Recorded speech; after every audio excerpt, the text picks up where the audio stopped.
Okay, so I guess we were just approving the May 28th agenda. Is there a motion to approve? I'll second.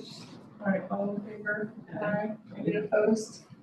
No. Okay, the minutes of the May 28th meeting are approved.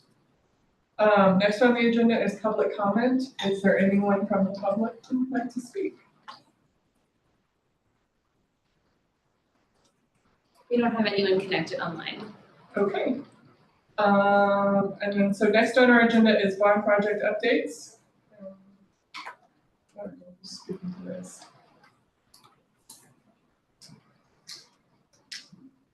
So I don't know if I can speak to it, but I can share some bond project updates that Matt Cable sent me. Just 1 second. I'm not the expert in this information, but Matt Evans and hopefully Rachel and whomever else is here can help fill in gaps that I'm unable to. Yeah. I can tell you just real quick what he's looking. Maribel has spending activities, so the Maribel project, they've been spending against that. They've been spending against the Lakeshore Village project. So, and we just did a transaction cost for one of the open space projects. I think that was this weekend. That was still in process. So things are moving. It was just all affordable housing projects there for a while, but they're starting to get into some open space projects. And this is what I was given for, I'm assuming, affordable housing. Distribution, unallocated, allocated, debt issuance cost, contracted.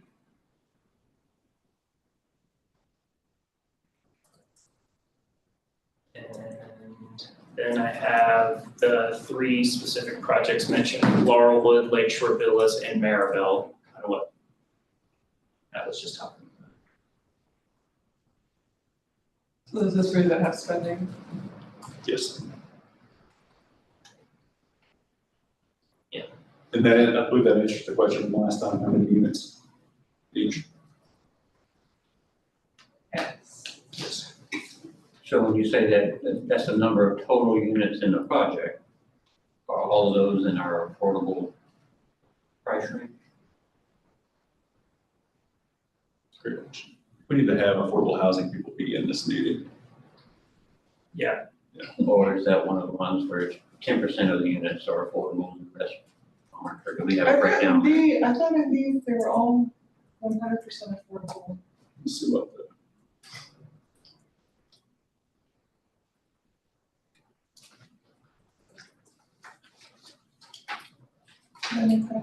And if they have their expected rates when they're ready?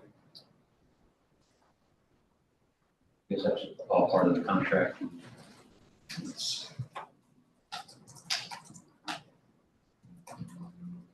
Or will that be found in the system if I get on there? It is. Without I think it's in the dashboard. Okay, I can look there, that's fine. So that's reaching for. That's okay. And can you go back to the other slide that showed the administrative expenses? Administrative expenses look like a lot of money because, I can't speak to this clearly. When we issue the debt, we have to pay debt service, debt issuance costs. That's what most of that money is. Yeah, and that was a $14.8 million debt issuance. So between the bond attorneys and the financial advisors, et cetera, that's, Yeah, they were there. yeah, they were there. Okay. I was upstairs talking about that this morning about how much that was. And we haven't issued any bonds yet for the open space. It's just been affordable housing. So And it was how allocated, much? Was it It 14? was, I think, 14.9 million around there. Okay, that's what's been. And I'm trying to think pre-storm now. So that would have been, we closed on that deal, what was that, June of last calendar year? Right before. But you separated the debt issuance cost from the administrative expense. You see that? Well, that's also budgeted debt issuance costs, I believe. The administrative costs were, Well, this is we allocated hired- return. those two that they hired. yes. So this is an actual budget for the life of the project, but I can tell you all for a fact it was $300,000 in debt issuance costs, because Okay. actual.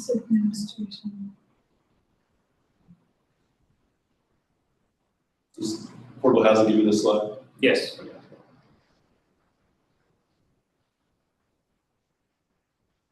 Okay, I remember the administrative for the two ladies that were here for a while. So Chloe and Jill, Yeah. right? So Right, they hired, Didn't we remove any expenses associated with your positions? yeah, we get in the weeds on this, y'all. Like, so what happens is we have taxable bonds and we have non-taxable bonds, and there's laws around what the taxable bonds can pay for, and there's different laws around what the non-taxable bonds can pay for. So how it worked out was the affordable housing, what we ended up doing was anything that wasn't allowable, we subsidized with the general fund. So none of that was paid for by bond funds. So bond funds only pay for the things that bond funds can pay for. So debt issuance cost is going to show up when you guys see the dashboard or you see the annual report probably. You're going to see some sort of administrative cost that's debt issuance cost, and then salaries for Chloe and Jill's, I don't believe were eligible at all. so they So got pulled out, so what they are, got pulled out. so what is this 58,000? Probably Chloe's salary costs. So this included before it got pulled out? And not all, Chloe's stayed in there, because some Chloe's was eligible. Oh, So it gets a little nuanced. So Max sent me a graph that I said, let's don't include this too nuanced. So there is, some of Chloe's time was eligible based on the activity that Chloe did. Okay. And what I'm trying to do is not have anybody get in trouble for non-compliance. So we paid for, the general fund subsidized some of their salaries. So then you remember we lost Chloe and Jill because it was determined that a lot of the work they're doing probably in the future isn't going to be eligible. So we decided not to. So. Thank you. Questions? Yeah. Now, if they're pulling budgeted costs, so those are life to date. We would have had $40 million, we would have had $30 million, however much they budgeted at one time. They may have put debt issuance costs in there at a budgeted amount, which is very high. We have not spent $878 million or $878,000 yet. but that's a projection total, Yeah, total probably. and it's going to change, right? So market rates will influence the, And then the contract that includes the construction management fees. yes, contracted should be that Maribel, Lakeshore Villas, and then the other one there should equal. Whatever it was right under 14 million, then we had to throw a couple admin costs on top of that to bring it to the 14.9 million. But there you go, yeah, 800,000, 3.6, 8.4, yeah. So there's a good chunk of projects that have been committed but are not under contract yet. And more importantly, there's a lot of projects that haven't had any GO bond issued for.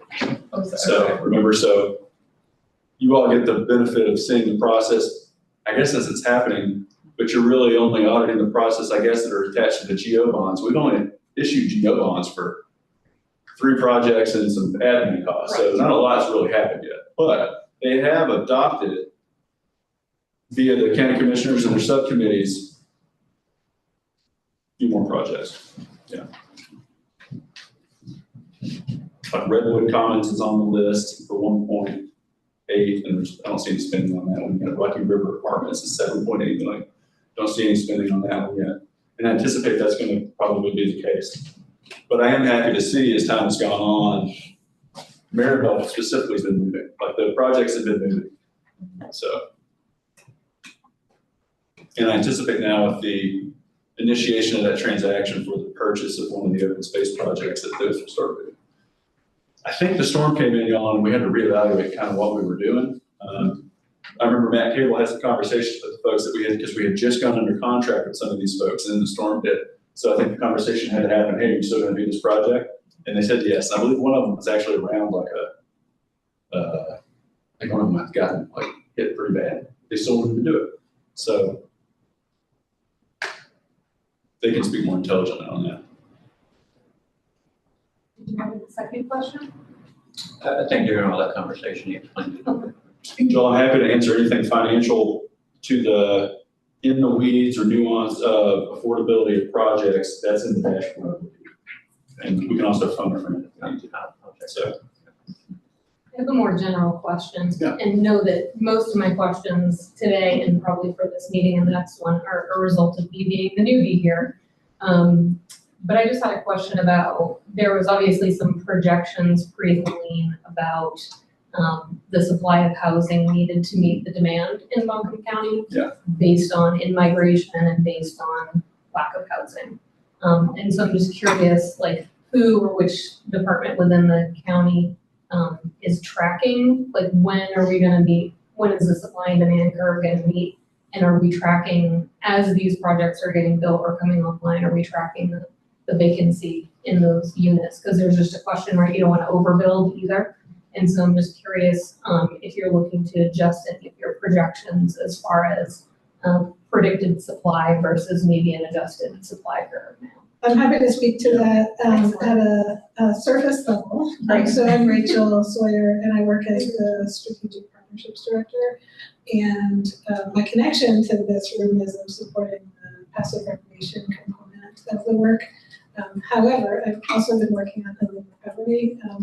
So to speak to that, the tropical storm caused more than 9% of housing stock to be damaged or destroyed within the county. We can break that down by level of damage, whether it was severe or not, and whether it was completely destroyed both in rental and in owner-occupied housing. So we've got a lot of data from FEMA, largely is the data source for that, which has helped the Housing and Community Development Division, the team that works on these within the planning department, adjust their projections. And there's also a brand new housing report out from, it's been referred to in the past as the Bowen report. It's a housing needs and capacity assessment. And so they've got that as a data source. I think that's on maybe a once every 5-year cycle and just came out in the past couple of months. And the space, to answer your question about where that goal setting occurs, Buncombe County has an affordable housing committee, which is a commissioner committee. So it has 3 members of the board of commission on it, as well as some members of the public, I believe. I think we expanded it to be Yes. public and commissioner of the board. So they're tracking that They supply are, and demand there. yes. So there are experts who are working on that at a table where that happens. And we can also invite them in to share some of that within this setting. That's of interest of this committee. Yeah, it would be really interesting to understand the landscape within which these particular bonds fit in. So thanks for answering that. And then the other question I just had was it seems to be some $0 so far that's been spent on the open space bonds. It seems like there's been a challenge. So this might fit more into the annual report, but I didn't know if it'd be helpful to call out some of the challenges and why it's been harder to allocate or spend those funds. And I didn't know if any of the staff wanted to just speak to, why that's potentially been a challenge. Because just thinking from like the taxpayer mindset to say, we said, go spend this money and it hasn't been allocated. So I'm sure there's a whole bunch of challenges, but I didn't know if it'd be helpful to outline that in the annual report either. So to the chair. I can That's Jennifer Harrison. see a little bit of that if you'd like. You're not coming On through the clear. open space. Sorry, it's really bad weather. Can you hear me now? Okay. On open space for conservation easements, the money had been allocated, just not spent, because it just takes anywhere from 1 to 3 years to close a conservation easement. And so the transactions happen at closing for the most part. So the money is that the work is actively being done. The money just doesn't change hands until the end. Thanks, that's really helpful clarification. Sure. And again, not sure if that's a worthy note to be made in the annual report, just so general members of the public kind of understand that might be helpful. Thank you. I'm gonna make my one pitch here. It's through move through the end of 29 is the authorization. Gotcha. So you have plenty of time. But well, I think so. Yeah. Yeah. So with the open space projects, we will see most of the spending at the end. Whereas with affordable housing, we're gonna see them as it gets built.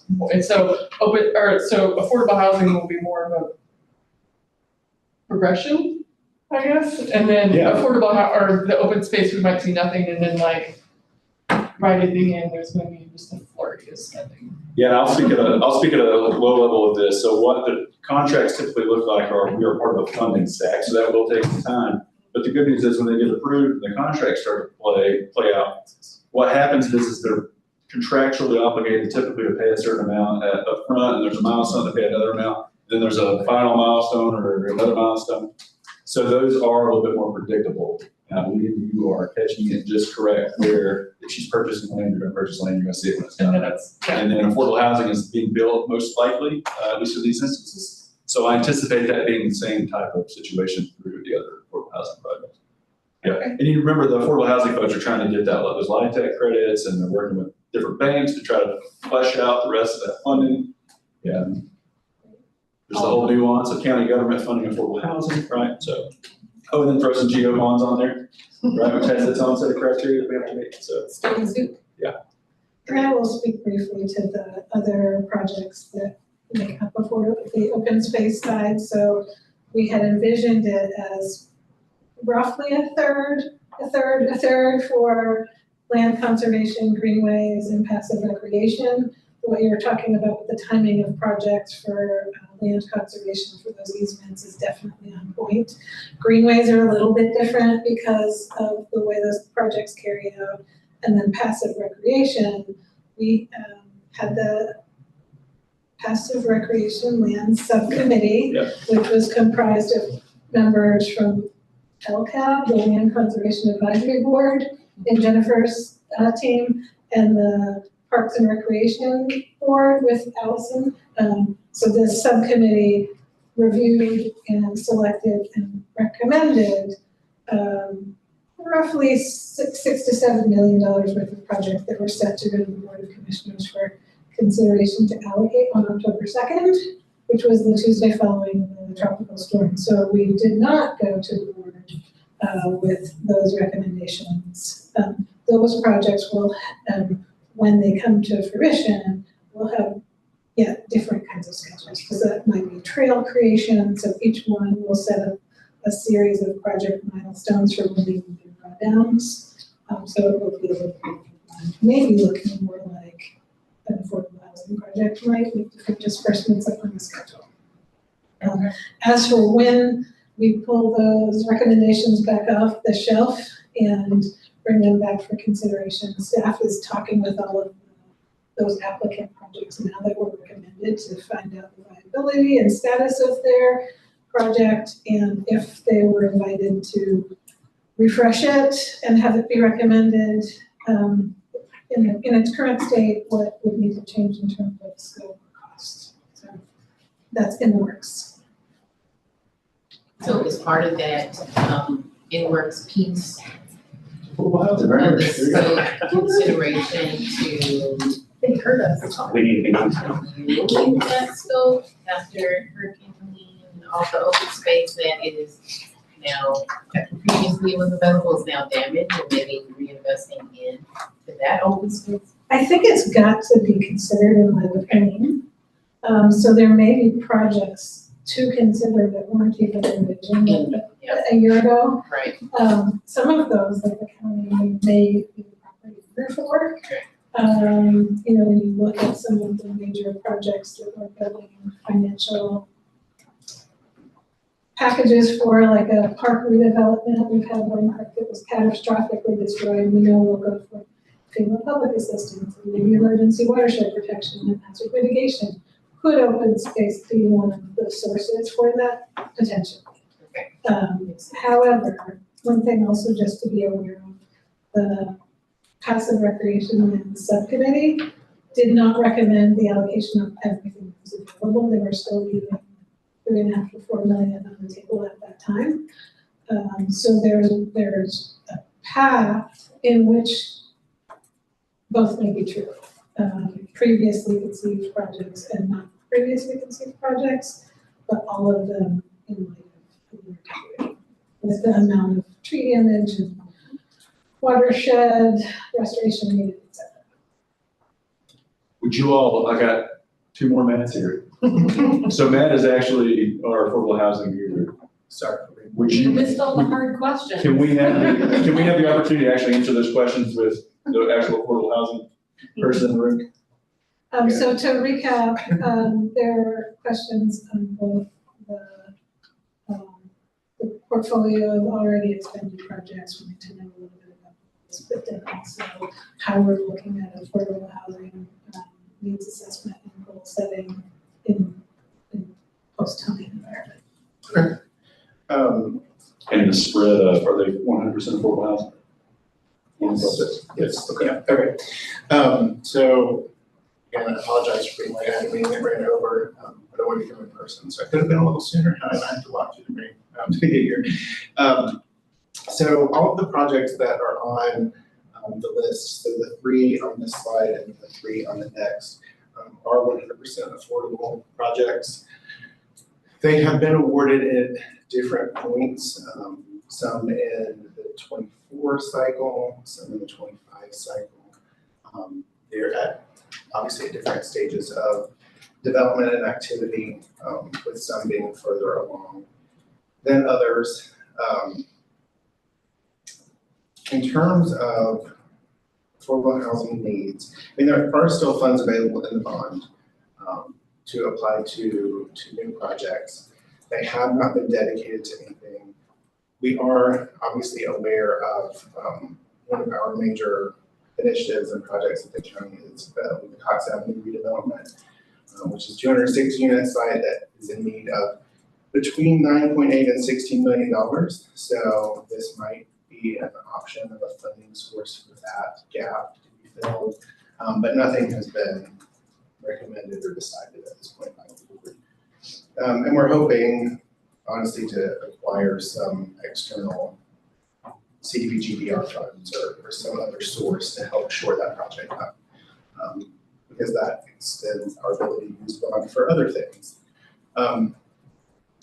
You can see, I guess, kind of the thing that I would mention about when you look at the projects on these slides. Laurelwood was a unique project in that it was in development before bond funds were available. It is a 9% project, which we think is a lot more subsidy. So the amount of bond funding having to be allocated to that project is relatively small relative to the other projects. They are able to shore up their gap with more tax credit funds. Lakeshore Villas is a 4% project. It looks as if the bond funds were sufficient, again, at a lower level than you're seeing in some of the other projects. That's because that project also received ARPA funding from the county. So collectively, it's about $7 million in local funds that have gone into that project. So it looks a little like it managed to leverage the money better, but it's actually because we provided them with other sources. And that's why in this chart we include kind of the percent of the cost that's coming from the bond, to give you an idea of how much the bond dollar is leveraging other funds or how much they're relying on the bond for the projects. On the next slide, tell you a little bit more. Before you leave that slide, there was a question about schedule. So there's a minority of the funds that have been paid out. What is the schedule for these 3 projects and when do you expect us to be paid out? So when we fund a project, the lending that we offer is often the most advantageous in terms of they want to spend our funds first. Other funds cost them more to spend, right? So we are usually the first pot of funds that they're going to pull from our county funds. So when you're looking at Lakeshore Villas, they have basically, as they've constructed, they've been drawing our funds first. And they're the farthest along in construction. Maribel is second behind them. There's a lot of upfront costs that we often pay for. Site work and foundation work is what we're usually the most involved in. And they provide evidence of that activity, engineer certifications of completed work, as well as photos and other documentation to substantiate that. We hold 10% in reserve Can I ask a little bit about that? Yes, If they're drawing our funds down first, then for the life of the GO bonds, is it just have to be spent, or do these projects have to be done and ready to take on For the tenants? 2029 deadline, the bonds have to be issued, so neither spent or done. But bonds have until 2029 to be issued, meaning we have, as the staff, have to go to the LGC, the local government commission at the state level, and actually issue the bond. So the debt has to be issued by 29. Okay, that's the 7 years, and then the Yeah. 10 years is when it has to be spent? Is that the, or is that just a It's potential? I think the 10-year you're thinking of, it's 7, there's a 7-year end date where it could be 10 with county commission approval. I think that's Okay. correct. Yeah. Okay, so that's just for issuing the bonds, and Just for issuing bonds, yeah. However, there's other stuff on the back end of that where like people that are buying our bonds want us to finish the projects, and there's also, this is the beauty of this, you guys have the easiest job ever, I guess, in the sense of, I have to go through so much compliance, Matt has to go through so much compliance before we can even issue a bond. Right. And then once we issue the bonds, it can only be spent on certain things. It has to be spent on certain things at a certain time. As far as that covenant about 7 years, that's the issue, the debt. So but to your point though, they need to figure out what we're spending the money on. Okay, We're not going to spend, we'll have to go back to the commission and they'll have to give us another 3 years. Hopefully these are going to be built within 7 years. yeah, so a typical project is a 2 to 3 year start to end. okay, so we're not Projects looking of at this- these being ongoing for years and years after they spent down the county budget. Yeah, so we're not gonna sit at like 90% expended for 5 years. Yeah, they'll close out in 2 to 3 years. Part of that's because light tech mandates that once you start a project, you have about 3 years to finish it. I mean, that's the bigger pot of funds that they're pulling from Okay, to create the project. So they are kind of driving the time frame as much as. And they're paying interest on the money that they're using both. So they have an incentive to get those things going so they can get money back to pay off the loan. Is that right? Yes, That's right. yeah. So Lakeshore it closed first, Maribel closed second. So you'll see that they're farther behind in their expenditures. They actually have spent more, but it's a bigger application that they received in bond funds. I expect they'll probably spend all of that by the end of this calendar year. That they'll actually have drawn down everything but the 10% reserve that we hold. Laurelwood just closed last month, so not surprising they haven't drawn anything down, but I will expect that they'll probably submit a request for reimbursement in August. We'll start actually seeing the funds move. So these projects are more, I would say tenuous. They've not closed yet. So they are still working on getting their financing, their capital stack together. Redwood Commons identified a gap, they're seeking some other funding, so the beauty of a project like this is you work towards over time, but also you wants to change and increase. So there's a constant play of like identifying additional revenue sources for your capital stack. I'd say Redwood Commons is probably the most tenuous of the projects, meaning that they have the biggest gap, they're still trying to figure out how to fill. And they have an existing 9% light tech award that's been extended already. So it is possible that that project would not advance. I mean, they've expended funds to make the project work at their own risk, but it's the most tenuous. So there's a potential that that could come back in and need to be reallocated. Pine Lane and Rocky River are, I would say they're more solid projects and concept, but all have been provided an extension in order to continue to secure the financing they need and close on the projects. Again, once they close with us, and the liens are issued against the property, then we are able to receive reimbursement requests and construction will start. There are weird things that happen. Just acknowledge there are some weird things that can happen sometimes with timing. Lakeshore Villas is an example. Because of bat species and their habitats, we actually have to delay the project because we couldn't start construction. And you don't want to close and not be able to start. So things will happen with projects, and I just want to acknowledge that there's some very interesting things that can happen when you're like ready to close, but if you miss a window, then you have to wait 6 months before you can start construction. So fun things do happen. If you guys go on the dashboard, it's labeled Asheville Affordable Pine Lane, not Pine Lane. So if you're so the dashboard has all these financials. So it's going to be called it's Yeah, when I pull that data in, I don't change it. So it's however it was entered in our ERP. So while you mentioned the dashboard, can I ask, is it up to date today? For this. And how often is it, as things happen, since it's so slow at the moment? Or- All right, so there's like 1,000 of those. Let me check and I'll tell you. We did refresh it after the last meeting, though, so the We did. actuals are actually reflective. So what was happening before was some of these projects have different funding sources, so we've isolated these to just the GO bond portions. So when you all see these projects, you'll see just the GO bond amounts. And I don't know if you guys want to go back to the pie chart. About how much, Yeah, we stumbled into the pie charts. So, I'll mention the allocated return. So we had a project that received a small allocation, so all that they needed to make the project viable, but they did receive their tax credit. They were unsuccessful in their application. We had issued a commitment letter as a county, and that stands for a period of time. They issued us a letter saying that they no longer wish to receive our allocation. So that frees that up. So we have an allocated returned amount of just under $380,000. And then we have an unallocated amount, so that's free and clear potentially to allocate. The thing that I think Matt can speak to better than I can is the debt issuance cost budgeted. So there's a budgeted amount, right? So what is unallocated may or may not be that amount once you factor out the debt issuance cost. So when someone says, how much is left for us to spend? It isn't an exact number I can get them, but it's somewhere around there. But we know we issued $15 million, and it's roughly $300,000 in debt issuance costs. So however many more tranches we do, you hit it right. It's a percentage, a lot of cases it's a percentage of what we're doing. So that might not be far off from that reality. So, and those are, I did look, those were the salary costs, the administrative costs. Yeah, so. You confirmed that? or- I did confirm that. I knew it was the case, but I confirmed it. This dashboard refreshes daily, actually. Now, the underlying data may not be refreshed daily, but the dashboard itself is hitting that data on a daily basis. So when is the data?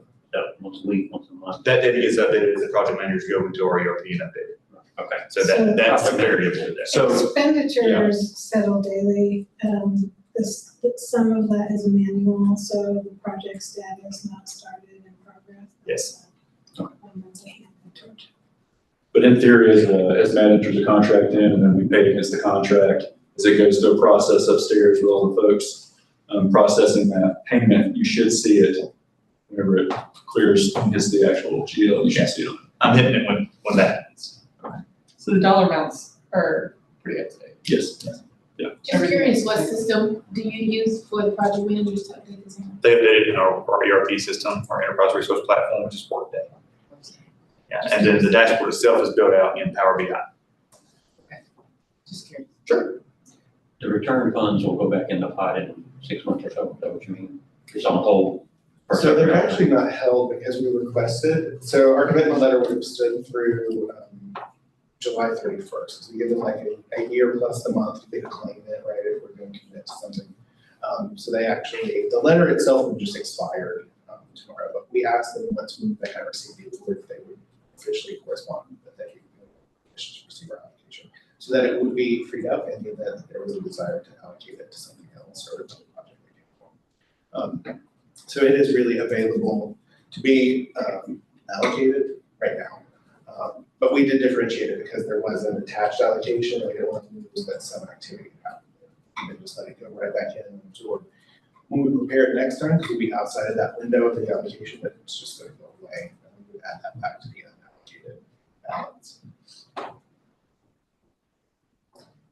Can I get a little more clarification on the units? You said that they're all affordable housing projects. Is, we can go back to one of the, Laurelwood, 140 units. So all 104 units are in the affordable price. Yes. I'm happy to share with you the breakdown. So when we go to contract, it will say how many units have lead income level or thresholds. It's specified in the contract. I will say all of them guarantee that your average household income, median income, is at 60% of your median income. So you're gonna have some that fall below, some are gonna be units for households earning 30% of area median income, some could earn 80, but together they have to collectively average to be 60% or less. So most of them are hitting like 59.5, 59.8, that's a metric that they're using for LIHTC. So on average, but there is some variability. They're also, I can share with you the charts that describe the breakdown of the unit types. Okay, the 1, 2, 3 bedroom, and then how they're split across that. I'm happy to share that. And they're basing those rental rates on rates today, 2 years in the future.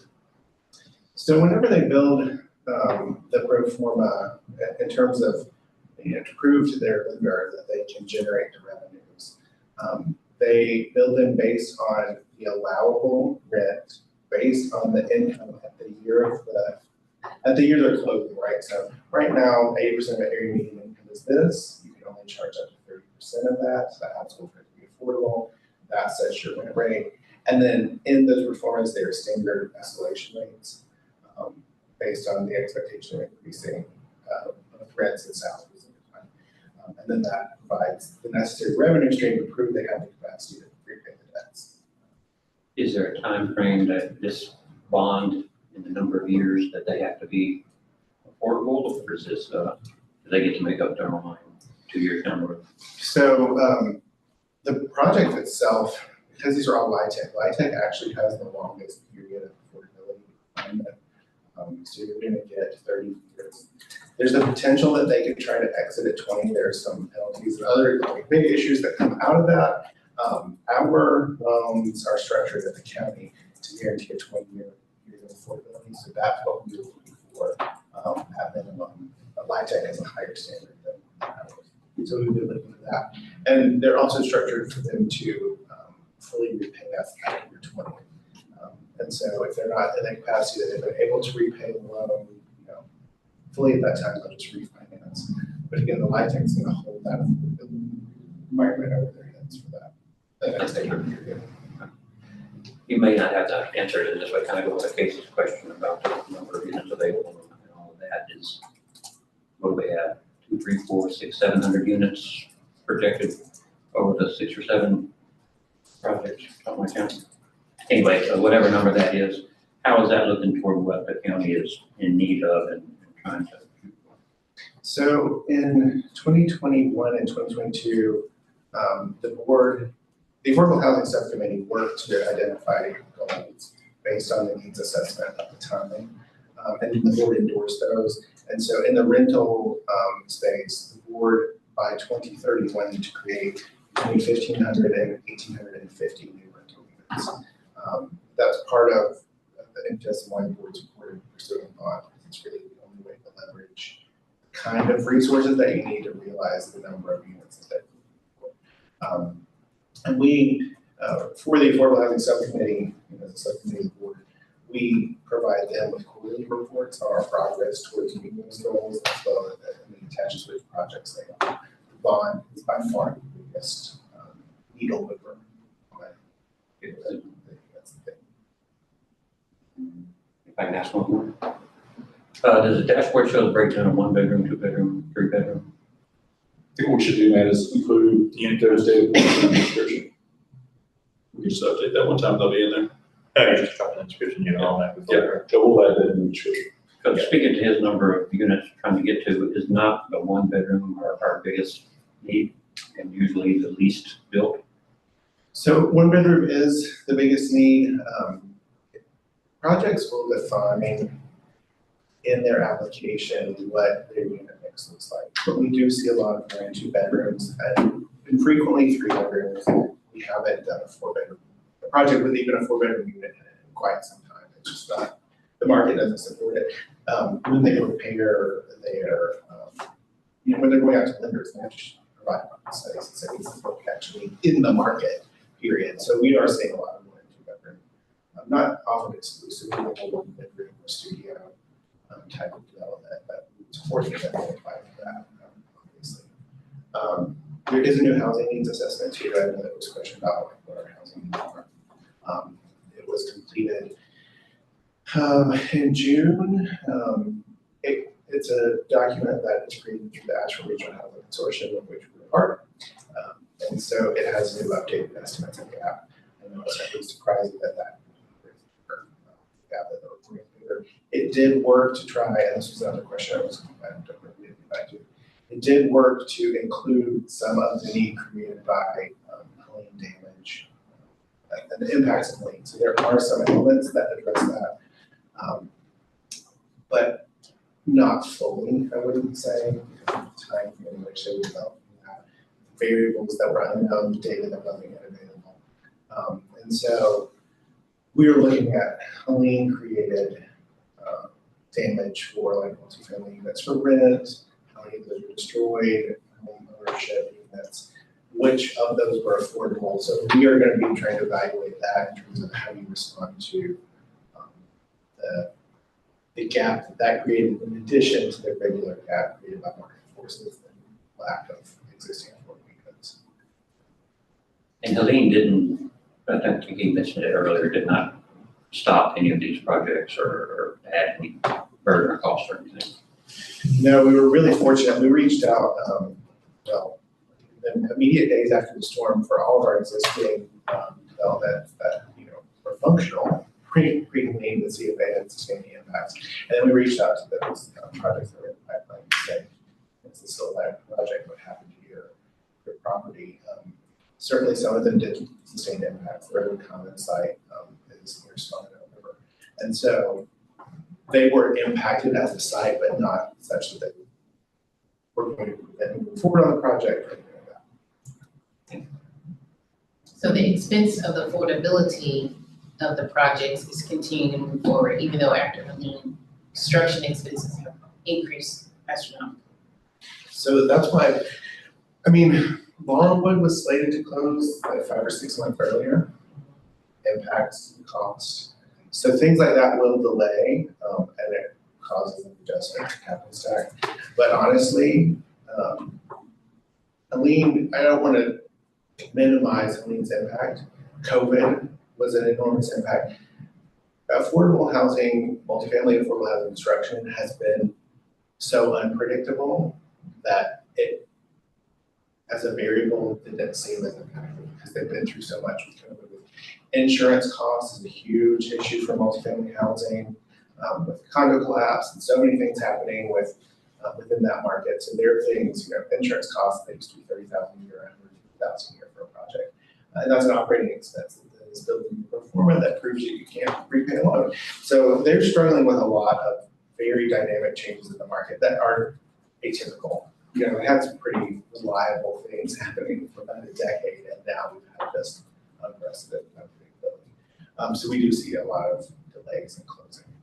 It's just a reality. And just for correction, I'm not implying that the increased construction fees is due to Helene, it's due to many other things. It didn't help. It didn't Right, help. it didn't help, but yes, okay. No, we were very, But then minutes. we were very pleasantly surprised that the projects were like, oh yeah, we're moving forward. We're not having any issues with closing. And so we were also fortunate that these sites weren't in like severely localized impact areas. So we were fortunate with our existing project. And that wasn't the case for projects in other jurisdictions. I'm sure that for housing projects, we probably ways than ours. We were just very fortunate. I'm glad you mentioned home ownership units. Are the GO bonds only applicable to rental units, or are there some home ownership units included in this mix? So the intention has been to primarily focus on multifamily, but GO bond units can be used for single family construction. Our pipeline for that is not as strong. We have some pretty traditional providers of single family development. That's how community. MHO does work in that space, but they actually don't use county funds regularly to do it. They use some state funding for their activities. The market for that is just very different. It can be used for it. And so when we open the cycle for the Affordable Housing Services Program, we're not opening that available amount of funds. We're saying what projects you have, and then the community board are looking to decide which projects to fund and then what source. these are, I would say multifamily is kind of the cleanest, and if you can keep your source of funds to the single use, but that's not to say that if we had great single family projects coming through that we wouldn't allocate funds to that process. That would be much more Great.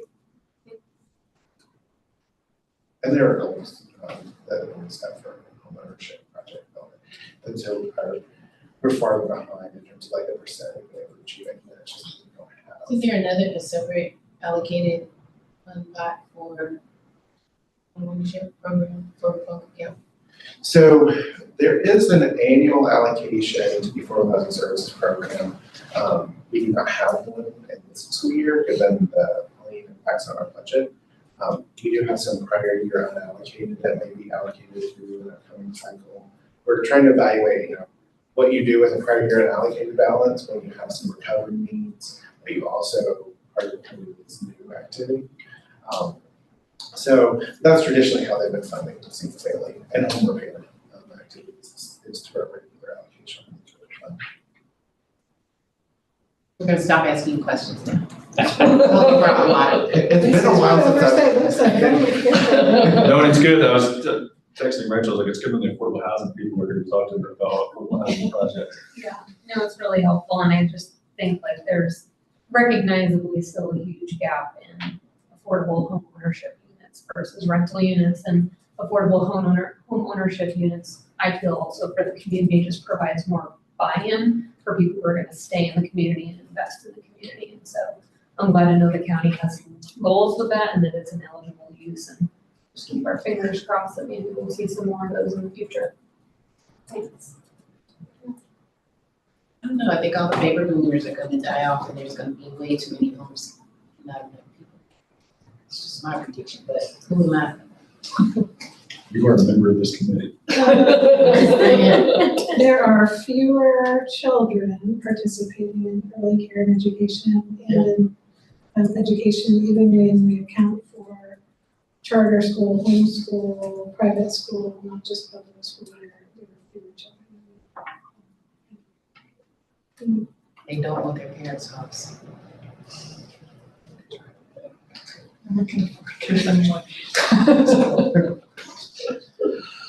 Thanks for the discussion. This is Yeah. really helpful. Okay, so after those 8 billion questions, do we have any more questions on? I think we covered the whole like, Yeah, 3, 4, and 5, I think we covered those. we should just Yeah. close through now. We did. Is there anything that you want to add to your finance update? I feel like we kind of dug into it pretty well. No, we talked last time about, it had been so long since we had chatted before, the audit came back, everything's good there, we're getting ready for another audit.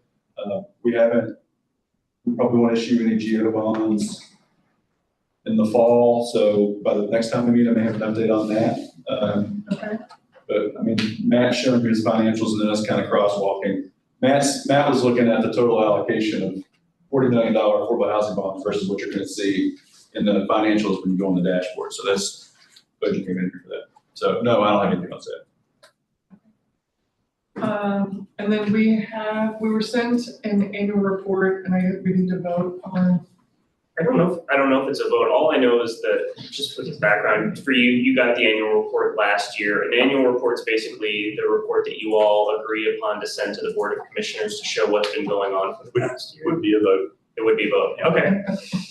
With that said though, because this board is an oversight committee and it's not a governing board and it's not like an advisory committee, the annual report basically reads as a kind of high level overview of how we've spent the general obligation funds and where they stand in the progress of it.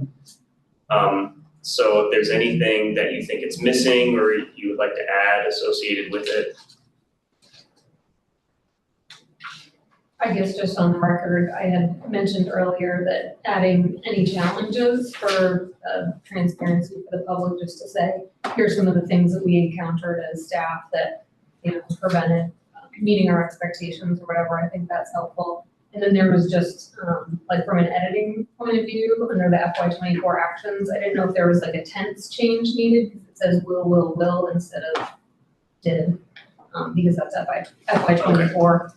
So that was just kind of a little edity thing, can't help myself. But otherwise, I think it's a really helpful overview and just kudos to the staff for putting it together. It was helpful for me, again, as a newbie to the committee to review it, especially because I wasn't here for some of this. So just thanks for putting it together. So I do have a question about that, Amy, then. If it does have to be voted upon, but there are updates made, can it be made like we'll vote it through with the updates that we can do later, You would vote it through subject to the amendments. subject to So the you'll amendments? make it and then, because yeah, what you don't wanna do is have to keep coming back. Yeah. So we'll make the amendments and then, the final report will be the agreed upon report as it's voted. Because you will have made the edits by the time it gets submitted. Okay, I have those two edits written down, changing the tense and then talking about the open space, lack of the challenges associated with the actual money going out yet.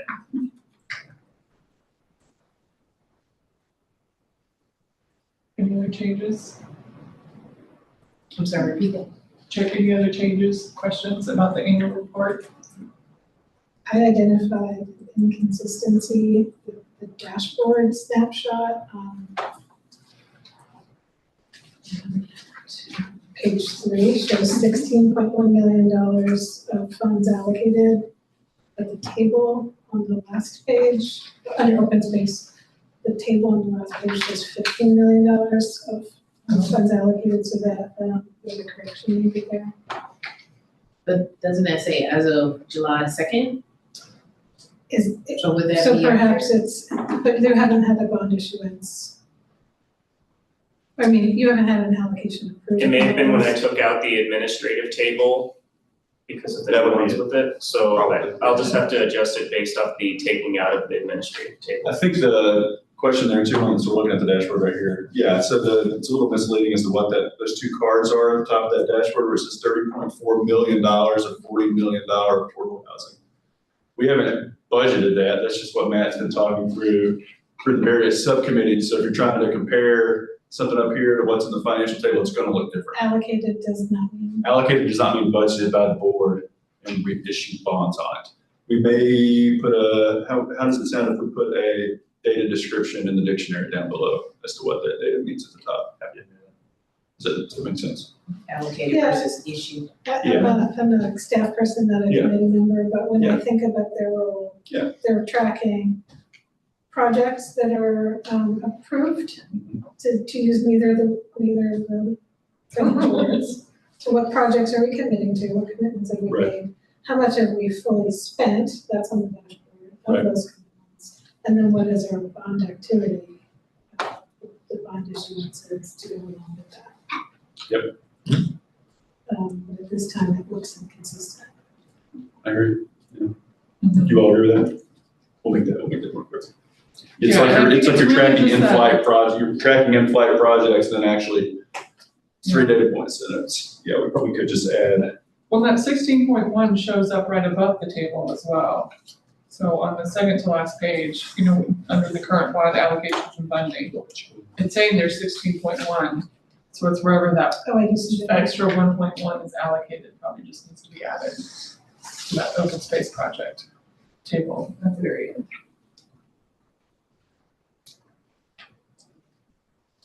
And so what you're seeing in I think this could use, we'll fix this really. My question to the group is gonna be every meeting, what can we do better? And one thing is this dashboard, right? So we will, the table below is just straight financial tables, and it's not gonna match Matt's number for allocated expenses because that's not hitting our books. So, and then to Rachel's point, there may be some expenses on there for amounts that we intend to issue with bonds that we haven't issued bonds for yet. So it's a little weird. I'll follow up with you as the process. Yeah.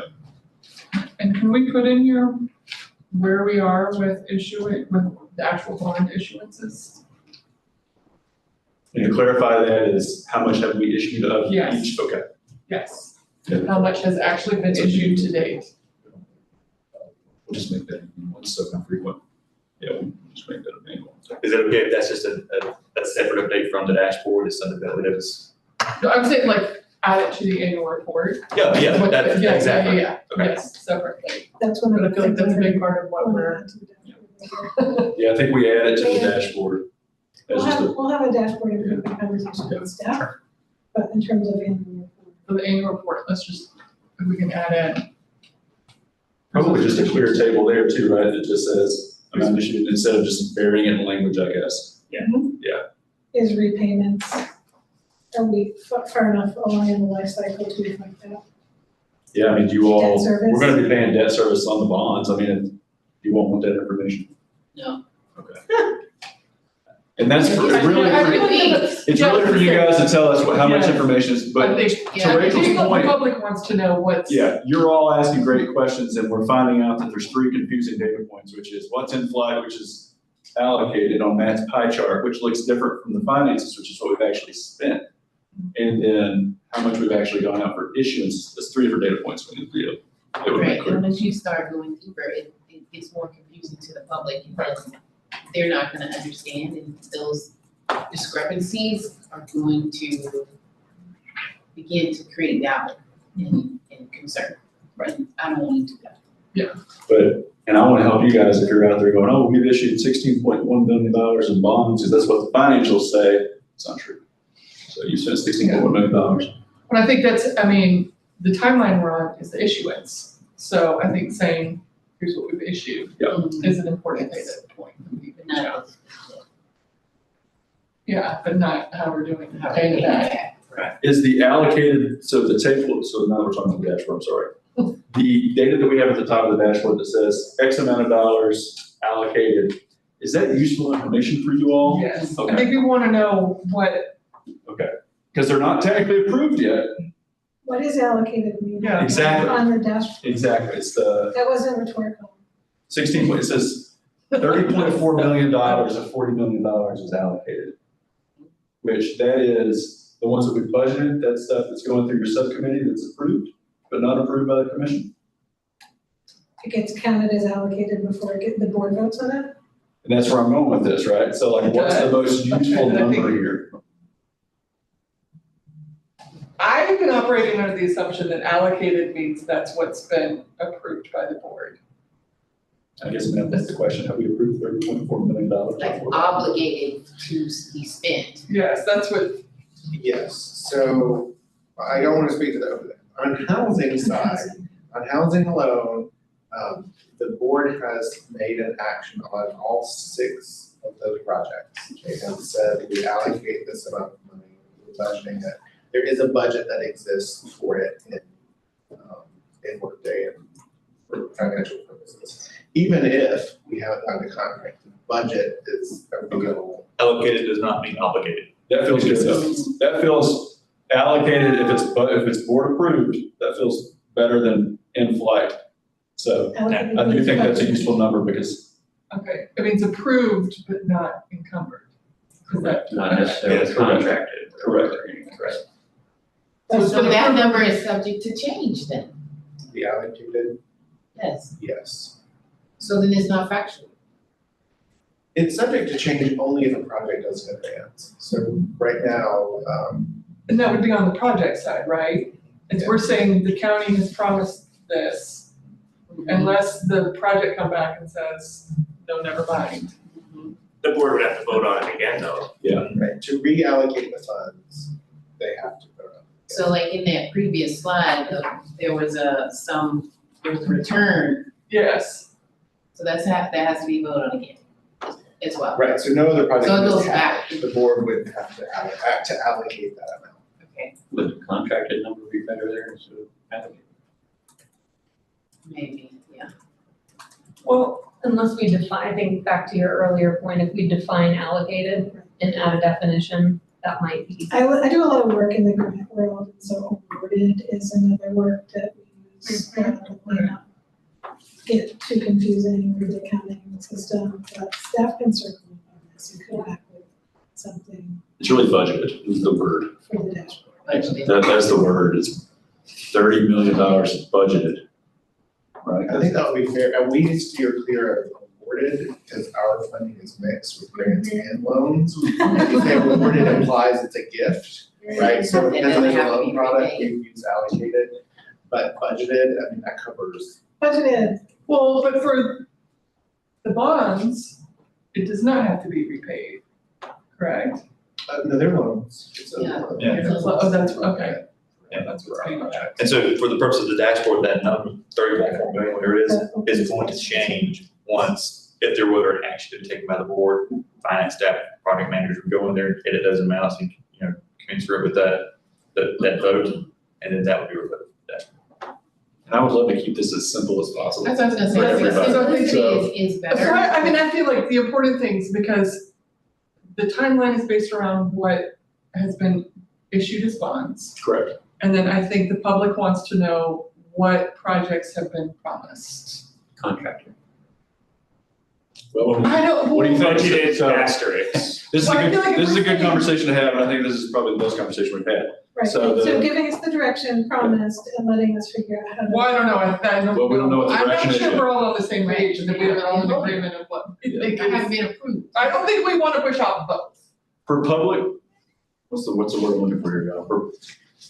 To make the public feel better, it has gone through, these are numbers that have gone through processes, such as a vetting process at a subcommittee level, to a commissioner level.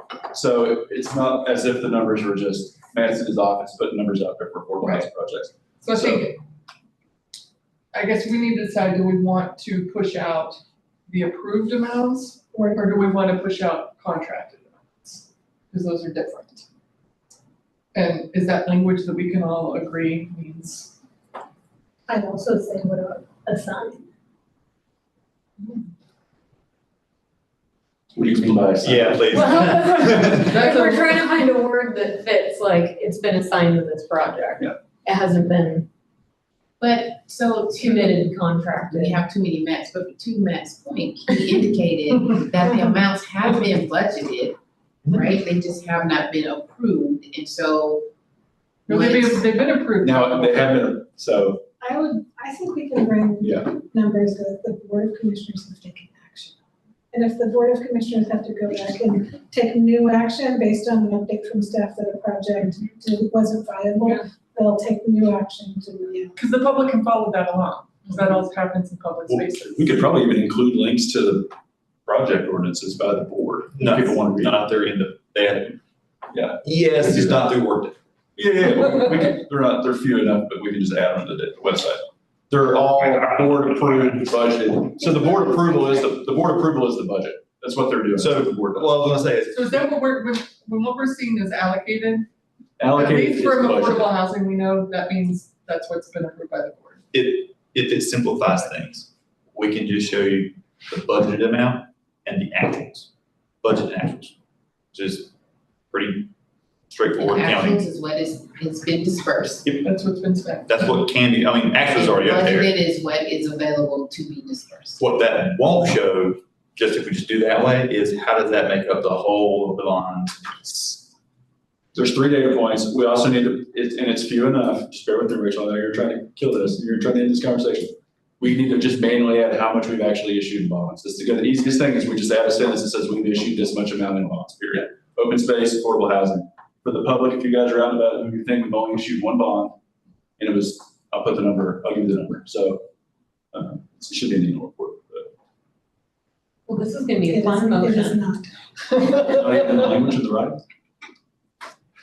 I don't see it. I think it was 14.9, somewhere around there. Should be more attention to it. Of the 16.1. No, the amount of bonds we've actually issued. Yeah, not the spending. Spending might, some of this is gonna be spending might exceed the amount of bonds we've issued, because sometimes we may pay ourselves back with the bonds, so, It says bond council to sell approximately 15. okay. So we that's it. say that was done. That's approximately $15 million. Okay. It's probably in reality like 14,964.7, but I don't think you guys need that either. So. Okay. Yeah, that's one of those. Okay, so- Future tense to past tense things. I'm not sure we've landed anywhere as far as, Well, I'm hearing 2 conversations, an issuance of bonds and how much has been contracted. Maybe there's another word. As a public taxpayer voted for the bond, I would like to see of that 40, what is solid, what's not in committees and around and go back and forth, but what, The sum of Marybelle, Laurelwood, those projects. The ones that are in that You project. said 30.4 allocated, but I think you had a contracted of 12.6 or. Exactly. The open space will be easier. Zero spent. Right, because you don't spend it until it's actually closed. When you're at the table. The spend, but is there still this like in between of projects being approved but not fully under contract yet? It sounds like with affordable housing, is that also true in the open space, for open space projects? There will be, it's gonna look a little bit different whether we're talking about land conservation easement projects, greenway projects, or passive rec. But there is in the way that our system provides a number for budgeted, it also provides a number for obligated, which is the financial system's equivalent to contracted. So we can give how much has been budgeted, how much has been obligated, how much has been spent, how much remains fairly easily. And if we add to that the overall tracking against the $30 million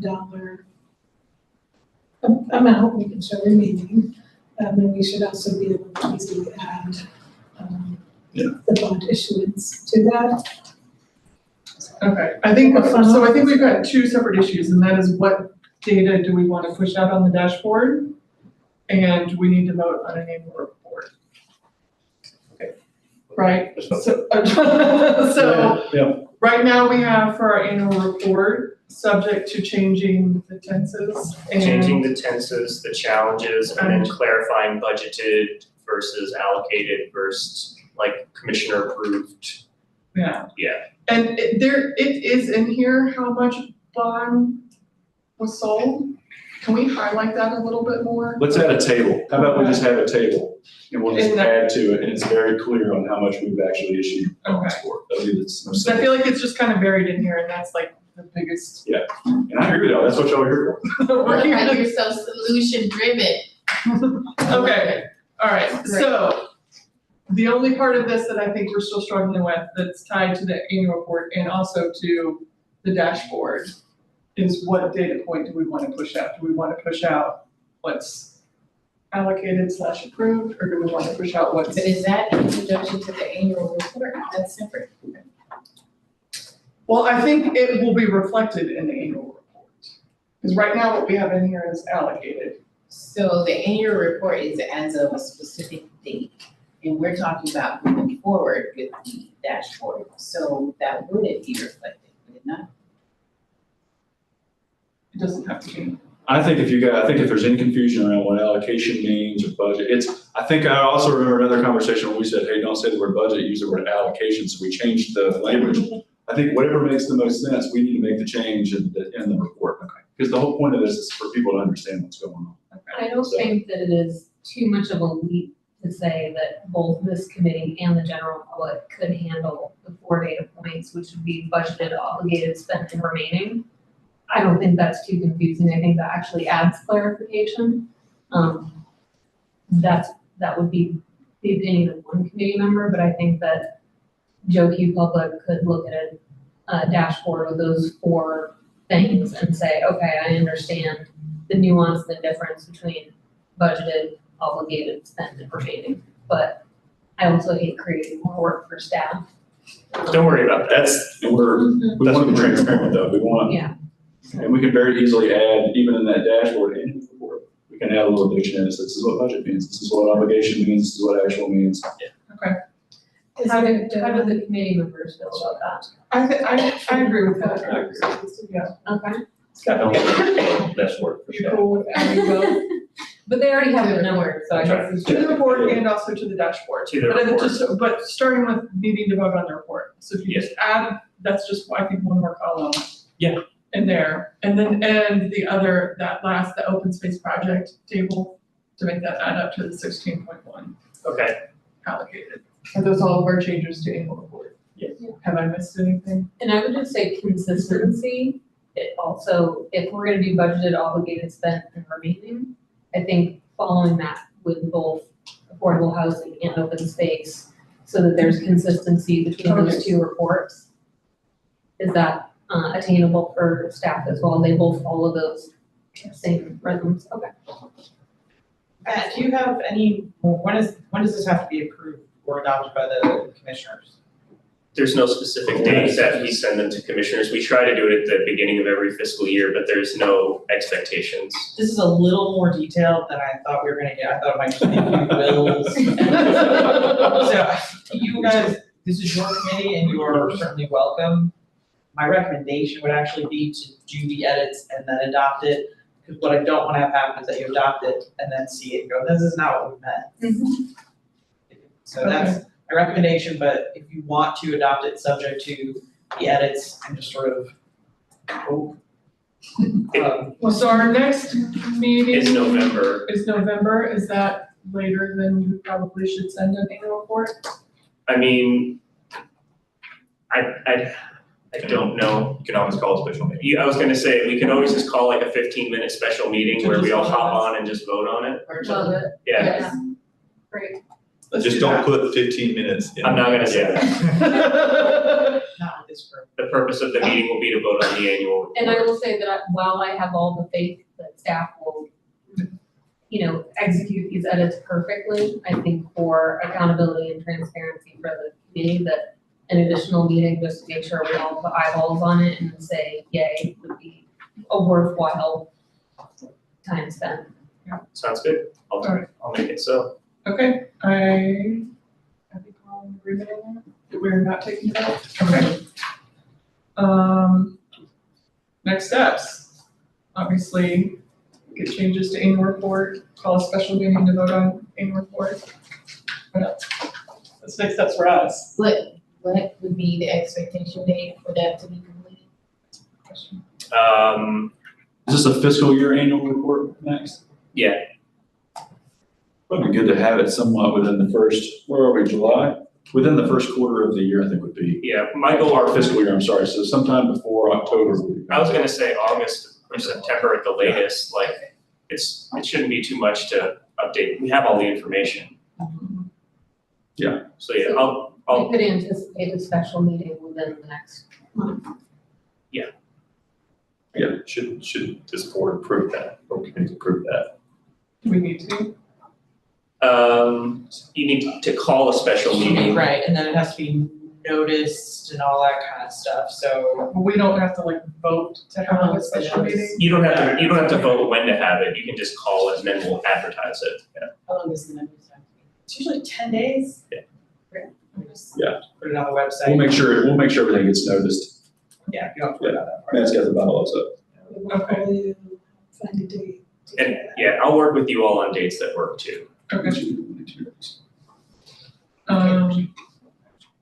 Okay, then, is there anything else we need under next steps? Has the vacant position been filled? No, not yet. So from what Sarah Scarnecchia, who's the clerk to the board, said that they post for 30 days and then the Board of Commissioners does interviews, so they anticipate a September vote, but I don't think she's gotten any applications yet. I did share, two local folks that I thought would be really great fits, and knowing that they haven't applied, I'll circle back and take them again. If you don't have applications, then I will. We'll do some recruitment. Yes, the more Try to you can recruit. share that, the better. Was she the open space advocate? She was the parks, greenways. So I think the only thought there is it has to be another, And that's the greenways, right? Yeah. That's the. but we do that. Yeah, that's it. Oh, yeah. That's it. Yeah. I have, Alright. And I did correspond with Conservation someone who was greenways. interested, but okay, good. I think it was the connection you made, but no application. Did you scare them away? Well, I'll do some more recruitment. It's good to know it's still open. Okay, anything else for next steps? Is there any other general discussion or questions we have? Ooh, I hope not. We've I worn think out the we've- staff today. Really done a good job of getting questions out today. Okay, then can we have a vote on adjournment? All in favor? Aye. Any opposed? No, we're adjourned.